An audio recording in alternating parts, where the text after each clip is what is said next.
Ayun mga idol, pangatlong buksok ng biyaya mga idol, ang puno sa box. Yan o. Okay, meron naman tayong ulit ibang isda. Ito, liglig kung tawagin.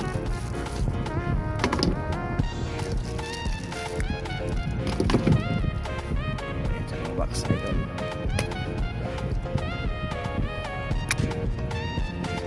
Ano, talaga itong box natin mga idol. Apaw to.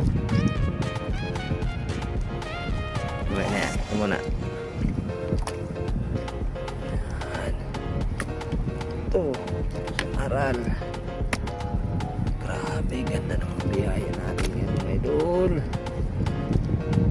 Puno talaga. Kasi ito nga pala mga idol, oh.